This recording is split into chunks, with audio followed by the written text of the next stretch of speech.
번째 말씀을 대언하겠습니다. 너희 안에 천국이 있느니라 라는 제목으로 말씀을 선포하겠습니다. 광주라는 이름은 대단히 특별합니다. 순 한글로 이 광주를 빛골이라고 합니다. 지금은 너무 흔하디 흔한 이름같이 보이지만 이 빛골이라는 이 순수 한글로 이 광주의 이름을 부르신 분이 있었습니다. 바로 그분이 함석헌 선생의 스승인 다석 류용모 선생입니다. 함석헌 선생은 스승이 지은 이 빛골이라는 이 말을 아주 좋아했습니다. 그래서 즐겨 사용을 하셨었는데, 그래서 이 빛골이 대중적인 낱말로 이제 완성되었던 것입니다. 빛골 무슨 의미입니까? 단순히 자연의 빛이 고운 마을이다 그런 의미는 아니겠죠. 류용모 선생께서 이 광주를 자주 다녀가셨는데 그럴 때마다 받으신 감동과 감격이 있으셨습니다. 그래서 광주는 빛골이다, 얼의 빛이 빼어난 영적 도시다라는 뜻입니다. 최흥정 목사님, 허백영 선생, 또 류용모 선생, 이세종, 이현필, 이런 아주 기라성 같은 영적 거인들이 바로 이 광주의 영적 맥을 지키고 유지했던 분들입니다. 이 이현필 선생 같은 경우는 또 신앙교회와 아주 연관이 깊지요. 그리고 류용모 선생은 이 무등산을 가리켜서 업등매, 무등산이란 한자 말 자체가 등급을 매길 수 없을 정도로 가장 높다라는 뜻만 있는 것이 아니라 차별과 등급이 없다라는 의미이기도 하거든요. 평등과 초월의 정신을 가지고 있는 게 무등이라는 정신인데, 이 무등, 등급이 없다, 이것을 또 순수 한글로 이렇게 푸셨어요. 업등매.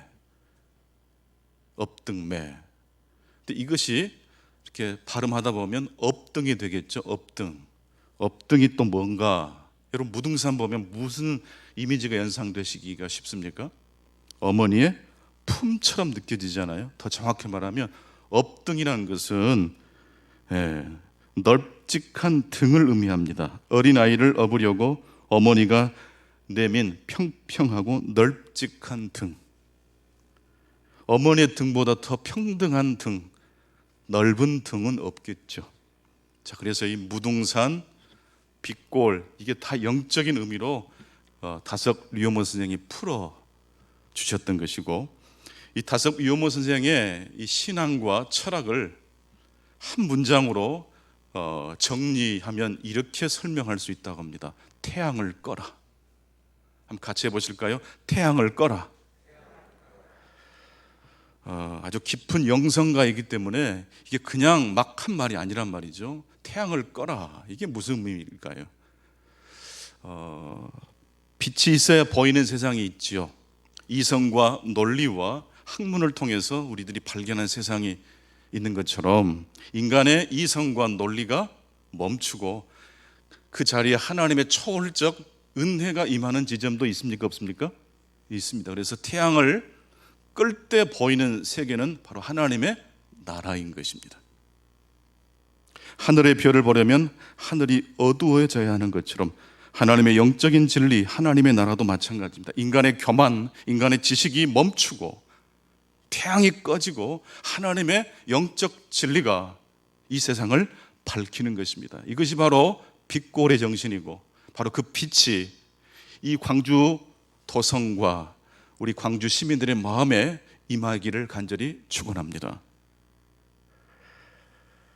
그렇다면 하나님의 그 영적인 진리, 태양이 꺼지는 듯한, 내가 알고 있었던 그 모든 상식과 지식이 잠깐 멈추고 하나님의 영적 진리가 내 삶에 침노할 때, 침격할 때, 그런 어떤 그 감격과 감동을 오늘 신약의 본문이 이야기하고 있는데, 어떻게 하면 우리가 바로 이 하나님의 세계 진리를 체험할 수 있겠습니까? 첫 번째로, 어두워야 보이는 세계가 바로 하나님의 나라라는 것입니다.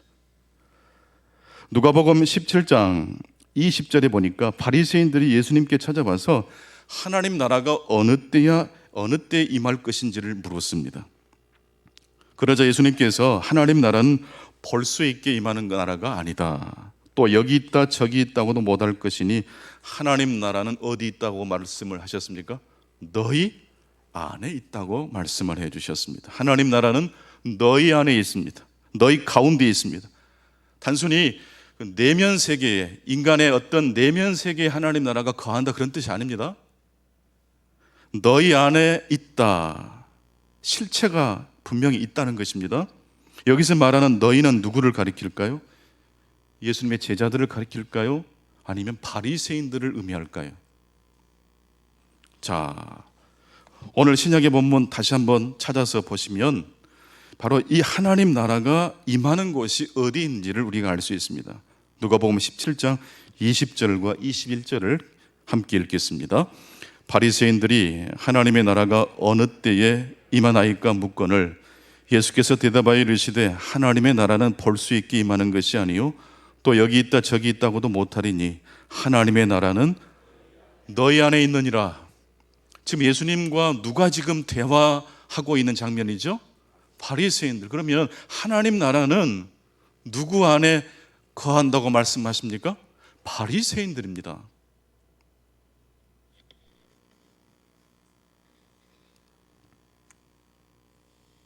더 구체적으로 설명드리자면 여기서 말씀하시는 이 사람들이 누구입니까? 단순히 바리새인이 아니고 바리새인이 지금 누구와 이야기하고 있는 바리새인들입니까? 예수님과 이야기를 나누고 있습니다. 그러니까 예수님과 이야기하고 있는 바리새인 가운데 무엇이 임합니까? 하나님의 나라가 임합니다. 우리 스스로 하나님 나라를 이루어낼 수 있다는 게 아니고 반드시 누구와 대화를 나눠야 됩니까? 예수님과 대화를 나눠야 됩니다. 바리새인이 예수님께 하나님의 나라에 관하여 질문을 던졌고 예수님은 그에 대해서 대답을 해주고 계십니다. 하나님의 나라는 바리새인들의 질문과 함께 그들에게 대답하시는 예수님과 함께 오는 것입니다. 바리새인의 질문은 어떤 질문이었습니까? 언제 하나님의 나라가 임합니까? 라는 질문이었습니다. 이것은 이미 기정사실화된 거예요. 이미 바리새인인 우리들은 하나님 나라 백성이다 아니다라는 겁니까?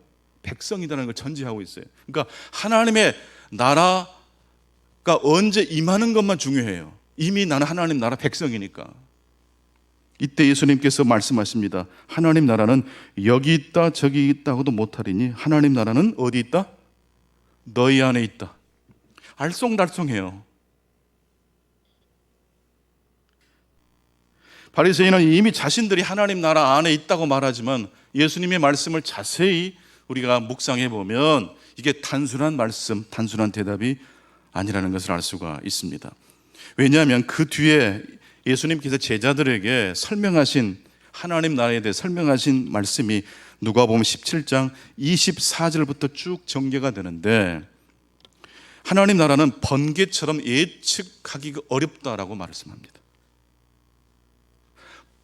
번쩍 번개가 치면 무엇이 큰 소리를 내며 칠 것을 예측할 수 있습니까? 천둥. 여러분 천둥은 예측 가능하죠. 근데 번개는요?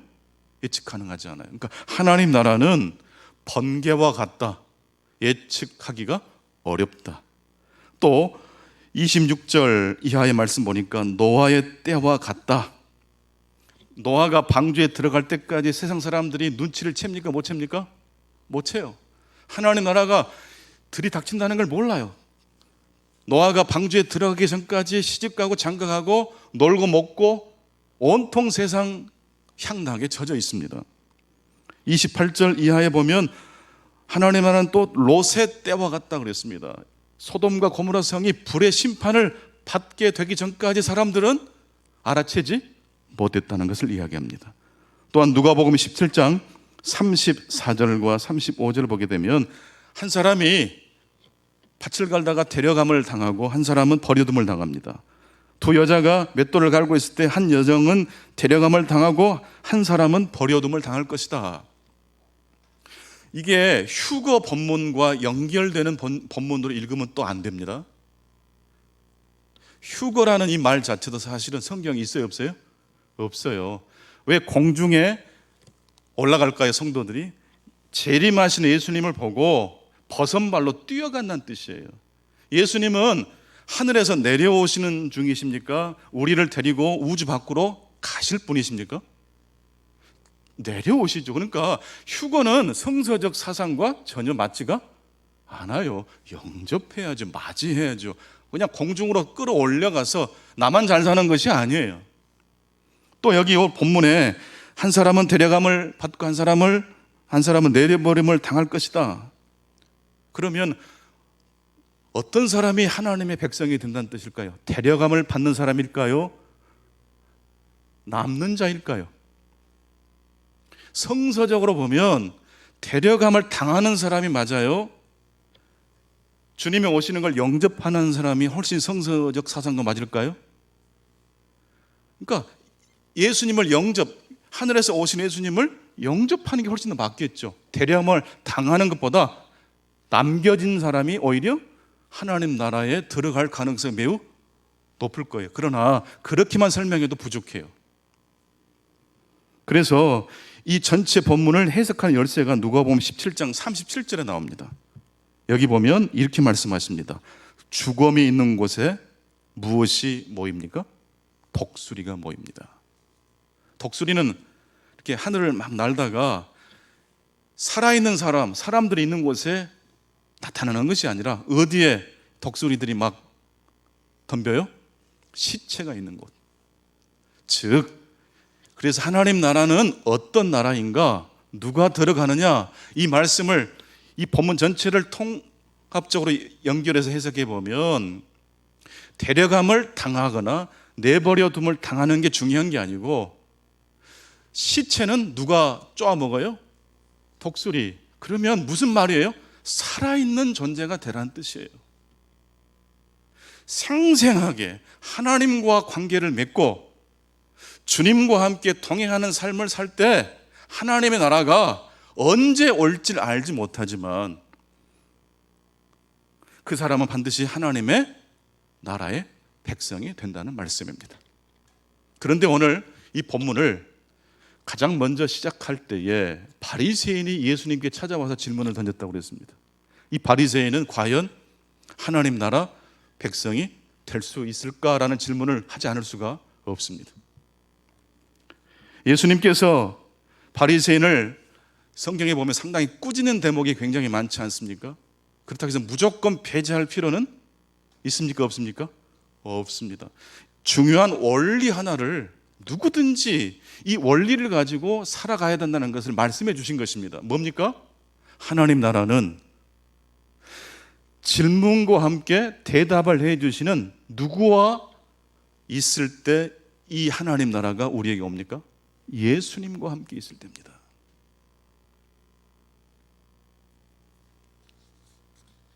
그런데 이 예수님을 바리새인이 봅니까? 못 봅니까? 육체적 눈으로는 보는데 예수님이 말씀하신 그 의도를 간파하고 있습니까? 없습니까? 없어요. 그래서 이 바리새인은 아직 하나님 나라에서 가까워요? 멀어요? 먼 상태예요. 보고도 보지 못하는 거예요. 여러분, 눈이 거의 먼 사람처럼 아주 희미한 것만 볼 수 있는 사람에게는 작은 그림이나 희미한 그림이 아니라 크고 아주 선명한 그림을 보여줘야 되지 않겠습니까? 귀가 거의 들리지 않는 사람에게 소통을 하려면 가만가만하게 말해야 됩니까? 아주 큰 목소리로 말해야 됩니까? 아주 큰 목소리로 말해야 됩니다.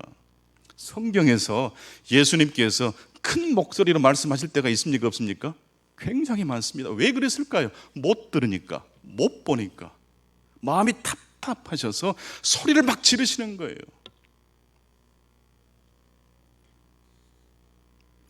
마태복음 15장에도 예수님께서 답답하셔서 소리를 지르시는 대목이 나와요. 가나안 여인이 자기 딸이 귀신 들려서 너무 위태로운 나머지 예수님을 찾아와서 간청합니다. 우리 딸 좀 살려달라고. 이때 예수님께서 이 여인을 향해서 뭐라고 대답을 해 주십니까? 항상 하나님 나라는 나의 질문과 그 질문에 대한 대답을 해주신 누구와 함께 있을 때 임한다겠습니까? 예수님과 함께 있을 때. 그러니까 지금 예수님이 그 질문을, 여인에 대한 간청에 대하여 대답을 해주시는 이 과정 속에 하나님의 나라가 지금 임하고 있는 거예요. 마태복음 15장 23절 보니까 딸을 고쳐달라고 간청했던 그 가나안 여인에게 예수님께서 이렇게 말씀하십니다. 예수는 한 말씀도 아니하시고. 이게 첫 번째 예수님의 반응이에요.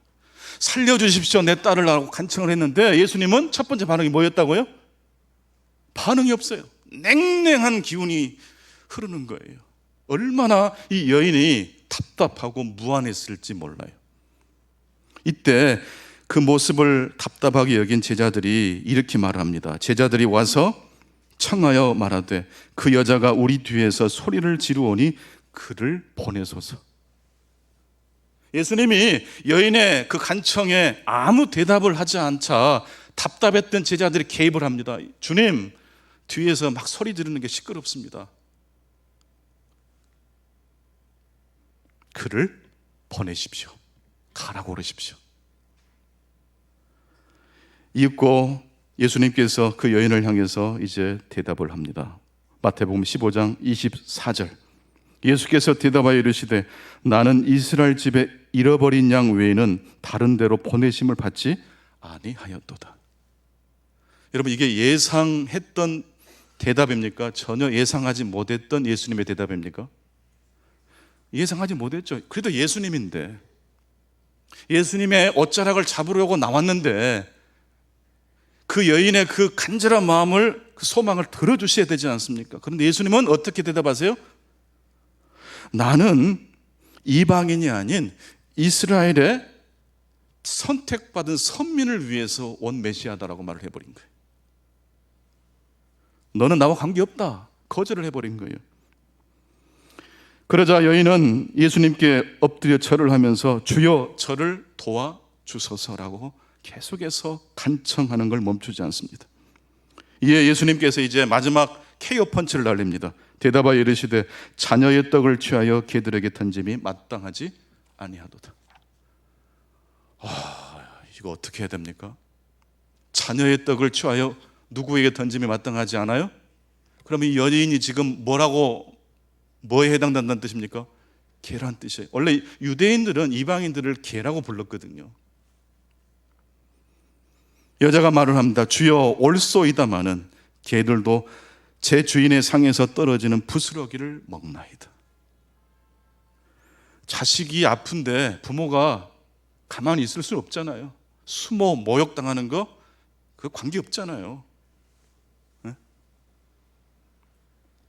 이에 예수님께서 이제 드디어 대답을 하십니다. 여자여 내 믿음이 크도다. 내 소원대로 되리라 하시니 그때로부터 그의 딸이 나으니라. 이게 지금 하나님 나라가 임한 이야기를 말씀해주고 있습니다. 요한복음 1장 14절에 보게 되면 말씀이 육신이 되어 우리 가운데 거하심에 라는 말씀이 있습니다. 말씀이 말씀으로 있으면 안 되고 반드시 무엇으로 전환돼야 됩니까? 육신으로 전환돼야 돼요. 구약의 오늘 본문 보니까 아담과 하와가 선악과를 먹고 하나님의 음성을 듣고 어떻게 했습니까? 피했어요. 여러분, 말씀이 육신으로 이동하지 않으면 그런 일이 벌어져요. 말씀을 달달달 완성하고 구원받는 논리를 통달할 수 있어요. 그러나 그 말씀이 내 삶으로 육화돼야 된다는 뜻이에요. 다른 사람에게 설교하는 것으로만 목사가 설교가 끝나면 안 돼요. 그 말씀 반드시 누구에게 적용돼야 돼요? 자기에게 적용돼야 돼요. 한국 기독교는 말씀이 육신이 되는 단계로 이동을 했는지 궁금합니다. 말씀이 말씀대로만 남는다면, 말만 잘하는 성도, 논리만 있는 성도가 아니라 그 말씀이 무엇이 돼요? 육신이 되는 거예요. 말씀대로 순종하고 응답한다는 거예요. 만약 아담과 하와가 하나님의 말씀이 육신이 되도록 순종했다면 어떻게 해야 됩니까? 선악과를 먹은 다음에 어떻게 해야 돼요? 제가 하나님의 법을 어겼습니다. 이래야 맞잖아요. 근데 하나님의 음성이 두려워서 피했다라고 말을 해요. 말씀이 여전히 말씀으로 있다는 거예요. 말씀이 육화돼야 돼요. 말씀이신 예수님이 육신을 입고 이 땅에 오신 것처럼 우리 역시 참된 신앙, 살아있는 신앙이 되려면 말씀이 육신이 돼야 될 줄로 믿습니다.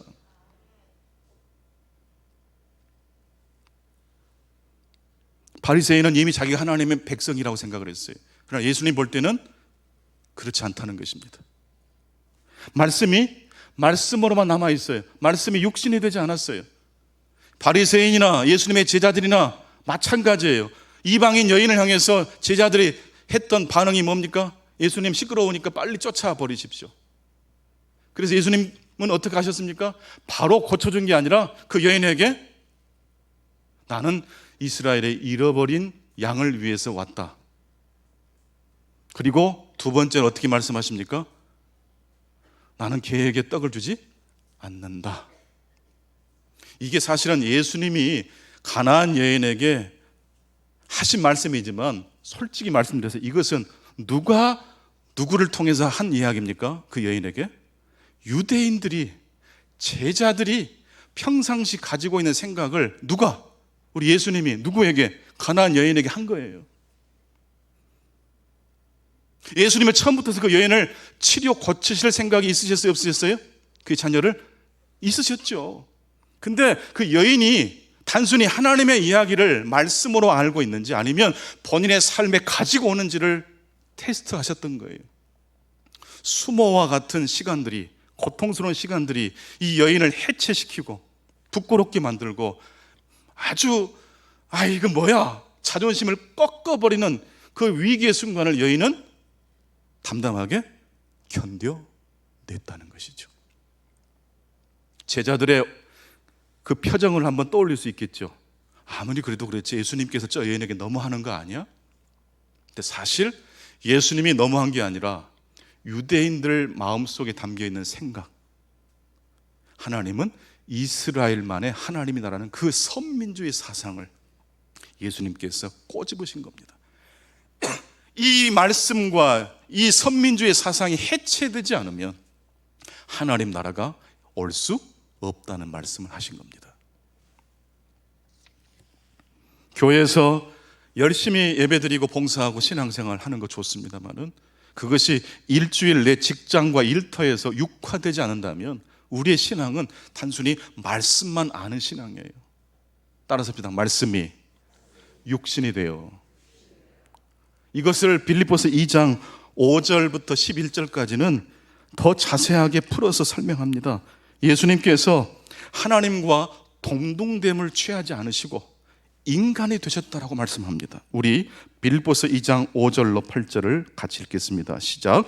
너희 안에 이 마음을 품으라. 곧 그리스도 예수의 마음이니 그는 근본 하나님의 본체시나 하나님과 동등됨을 취할 것으로 여기지 아니하시고 오히려 자기를 비워 종의 형체를 가지사 사람들과 같이 되셨고 사람의 모양으로 나타나사 자기를 낮추시고 죽기까지 복종하셨으니 곧 십자가의 죽으심이라. 네, 거기까지 보시겠습니다. 이게 바로 말씀이 육신이 된다는 말씀이에요. 예수님은 하나님이셨는데 사람이 되셨습니다. 하나님으로서 마땅히 권리를 행사하실 것들을 다 포기하시고 하나님과 동등됨을 취할 것으로 여기지 아니하시고 오히려 자기를 비워 종의 형체를 가지시고 사람들과 같이 되셨습니다. 사람의 모양으로 나타나서 자기를 어떻게 하시고요?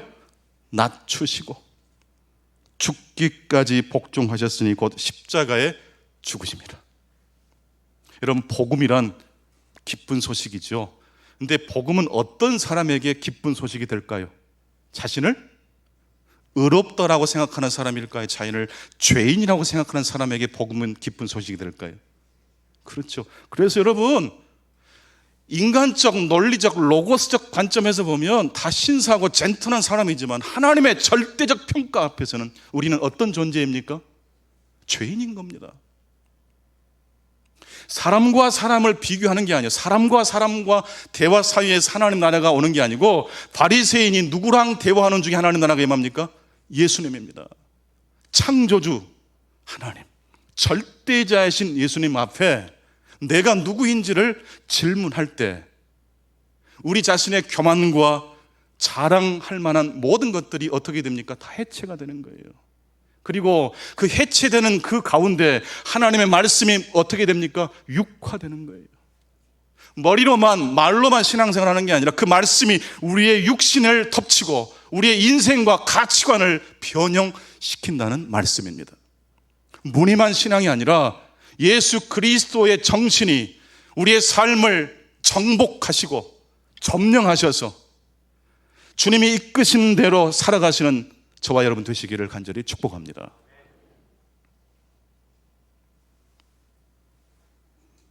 세 번째입니다. 첫 번째는 어두워야 하나님 나라는 보입니다. 두 번째는 말씀이 육신이 되는 나라가 하나님의 나라입니다. 그런데 이제 마지막 적용 결론으로, 그렇다면 말씀이 육신이 되려면 어떻게 해야 할까요? 세 번째는 말씀이 육신이 되는 사이에는 무엇이 있습니까? 고통이 있습니다. 고통이 있습니다. 말씀이 육신이 됐다는 그 자체가 이미 내가 있던 자리에서 맨 밑바닥으로 떨어졌다는 것을 의미합니다. 여러분, 언제 우리가 하나님의 복음을, 하나님의 임재를 체험합니까? 넘어졌을 때입니까? 잘 걸어가고 있을 때입니까? 인생의 도전과 위기 앞에 꼬꾸라졌을 때 아닙니까? 한계에 부딪혔을 때. 그때가 그냥 머리로만 하나님을 믿는 게 아니라 온 몸을 다해서 가나안의 여인이 그랬던 것처럼 살려달라고 주님의 옷자락을 잡지 않습니까? 바로 그 순간이 말씀이 어떻게 되는 순간이에요? 육신이 되는 순간이에요. 플래너리 오코너라는 미국의 유명한 소설가가 있는데요, 이분이 단명을 했어요. 40살을 못 살고 돌아가셨는데 지금도 이분의 쓴 소설이 많은 영향을 끼치는데, 이분은 기독교인입니다. 그러면서도 소설가입니다. 일반 대중들도 이 플래너리 오코너의 소설에 열광을 합니다. 짧은 단편 소설이 줄을 이루는데 그 중에 계시라는 이 단편 소설에 보면 그 내용이 간단해요. 그 소설에 이 아주 중요한 핵심 문장이 이런 문장입니다. 터핀 부인은 겉으로 내색하지 않고 언제나 사람들의 발을 살폈다. 터핀 부인이라는 이 소설의 주인공이 나오는데, 이 여인은, 이 부인은 남편과 함께 돼지를 키우는 농부예요. 굉장히 잘 살아요. 근데 이 터핀 부인은 언제나 사람들의 뭘 살펴요? 발을 살펴요. 여러분, 발을 살핀다는 건 뭘 의미할까요? 그 사람을 내려다본다는 뜻이에요. 다른 말로 하면 교만한 존재예요. 병원에 남편이 좀 아파서 진료를 받기 위해서 남편을 데리고 병원에 방문을 했는데, 그 대기실에서 벌어지는 에피소드가 이 짧은 소설의 내용입니다. 대기실에 가보니까 한 중년 여성이 보여요.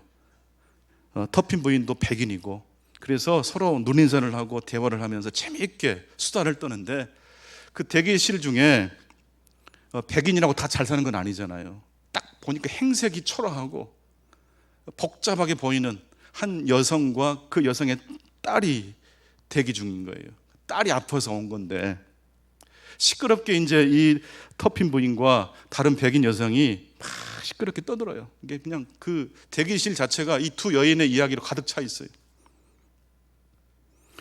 이 터핀 부인이 자랑하듯이 이렇게 말을 합니다. 우리 집 돼지는 더럽지 않고 냄새도 안 나요. 이게 무슨 말처럼 들리십니까? 여러분, 돼지가 냄새가 안 날 수 있나요? 그러니까 이게 교만이 하늘로 찌른 사람이라, 사실 따지고 보면 돼지 치는 축산업에 정소하는 분이니까 몸에도 다 냄새가 이미 배을 대로 밴 사람인데, 자기가 볼 때 상대적으로 이 백인 노동자들의 가정을 보니까, 또 그 한 여자아이를 보니까 몰골이 말이 아니에요. 그걸 보는 순간 내가 얼마나 고급스러운 사람인지를 또 자랑하고 싶었던 거예요. 그래서 자기도 모르게 우리 집 돼지는 더럽지도 않고 냄새도 안 난다는 말을 해버려요.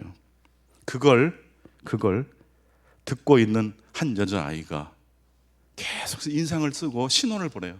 좀 조용히 좀 하자고. 근데 마침내 이게 폭발할 지점이 딱 다다르니까 이 메리 그레이스라는 이 여자아이가 책을 이 터핀 부인을 향해 던져버려요. 너무 참다가 폭발해가지고. 그래서 터핀 부인의 눈두덩이가 제대로 맞아가지고 꽈당 쓰러지는 거예요. 그러면서 이 메리 그레이스가 터핀 부인을 향해서 이렇게 고함을 칩니다. 당신 고향으로 돌아가, 흑돼지야. 얼마나 무섭고 살벌하고 당혹스러운 장면인지 몰라요. 그런데 이 터핀 부인이 잠깐 혼절을 했지 않겠습니까? 충격을 받고. 그리고 그 여자아이는 또 제압을 당해요. 병원의 경비원들에게. 제압을 당하면서 했던 말이 떠나지가 않아요. 당신 고향으로 돌아가, 흑돼지. 그러니까 이게 무슨 말입니까? 지옥으로 가라, 그런 뜻이에요. 나는 예수도 잘 믿고 교회 봉사도 잘하고 먹고 살만하고 이렇게 교양 있는 부인인데 나를 향해서 감히 지옥으로 가라, 이 흑돼지야 라는 말을 할 수 너무너무 그냥 화가 나고 당황스러웠는데 이야기는 그때부터예요. 집으로 돌아와서 잠깐 쉬는 동안에 이 터핀 부인이 꿈인지 환상인지를 이렇게 보게 되는 거죠. 보니까 이제 마지막 주님께서 재림지로 오셔가지고 약속의 땅으로 들어갈 사람들을 다 이렇게 데리고 올라가는, 하늘로 올라가는 장면이 환상으로 보이는데 맨 선두에는 누가 있어요? 메리 그레이스 같은 터핀 부인이 평상시 그렇게 무시했던 사람들이, 소자, 작은 자들이 맨 선두에 서 있고, 터핀 부인과 남편은 보입니까? 안 보입니까? 예? 너무 부정하시다. 보여야죠. 근데 어디쯤에 있어요? 맨 끝에 있어요. 먼저 된 자가 나중되고 나중된 자가 먼저 된다는 진리를 깨닫는 거예요. 계시란 것은요, 인간의 경험에 의해서 하나님을 경험한다는 뜻이 아니고, 하나님의 계시라는 건요, 인간의 기준이 아니에요. 말씀이 어떻게 해야지 하나님 나라로 우리 안에 임합니까? 육신이 돼야 돼. 육신이 된다는 것은요, 하나님이신 예수님이 하늘 보좌를 버리고 내려오셨다는 것은 해체됐다는 뜻이에요. 우리 역시 하나님 나라를 경험하려면 어떻게 돼야 돼요? 해체돼야 돼요. 교만이 깨져야 돼요. 낮아져야 돼요. 내 자신을 비하하자는 뜻이 아니고 지금까지 내가 자랑했던 것을 좀 덜 자랑하실 수 있기를 바랍니다. 그리고 주 예수 그리스도를 자랑하실 수 있기를 바랍니다. 그럴 때 하나님 나라가 임한다는 거죠. 브랜든 오코너의 소설에는 굉장히 폭력적 장면이 굉장히 많이 등장합니다. 그런데 단순한 폭력이 아니에요. 이 폭력은 무엇을 해체하고 하나님 나라로 인도하기 위함이었습니까? 기존에 말씀에만 머물려고 하는 이 생각으로만, 입술로만 신앙생활하는 이 신앙을 해체하고 그것이 부서지고 그 말씀이 무엇이 되는, 육신이 되는 신앙을 위해서 그런 충격적 기법이 동원된다는 것입니다. 그래서 시편 기자는 고난당한 것이 내게 유익이라고 그랬어요. 여러분, 옆에 사람을 보고 다른 사람을 보면서 하나님 나라가 온다고 생각하면 됩니까? 안 됩니까? 안 돼요. 절대자의 신 예수님 앞에 내가 누구인지를 생각하실 수 있기를 축원합니다. 그럴 때 우리의 자랑은, 세상적 자랑은 다 배설물이 되는 것이고 오직 그리스도라는 지식이 가장 고상하게 될 줄로 믿습니다. 그럴 때 우리의 삶에 그 고통을 통해서 무엇이 임해요? 하나님 나라가 임하는 거예요. 지금까지 우리들이 자랑했던 그 모든 것들이 하나님의 계시 사건 앞에 배설물이 되실 수 있기를 바랍니다. 그럴 때 여러분의 가정이, 여러분의 일터가, 우리 교회가, 이 나라와 이 민족이 빛고울이 될 줄로 믿습니다. 기도하겠습니다. 하나님 아버지, 어두워야 보이는 세계가 있습니다. 말씀이 육신이 되어야 임하는 나라가 있습니다. 말씀이 육신이 되기 위해서 반드시 거쳐야 될 십자가의 고난이 있습니다. 주여, 우리 가정에, 우리 교회에, 이 나라와 이 민족 가운데 하나님 나라가 임하기를 소망합니다. 그러기 위해서는 반드시 말씀이 말씀으로만 머물지 않고 육신이 될 수 있도록 주여 역사해 주시옵소서. 바울이 고백했던 것처럼 세상적 자랑을 다 배설물로 여기게 하시고 나와 너를 비교하는 것이 아니고 절대자이신 하나님 앞에 내 자신을 바라보게 하셔서 이미 내 곁에 와 계신 주님을 만나게 하시고 하나님 나라가 먼 훗날 들어가는 나라가 아니라 지금 이 땅에 사는 가운데 경험되어지는 복된 나라 되게 해 주옵소서. 예수 그리스도 이름으로 기도하옵나이다. 아멘.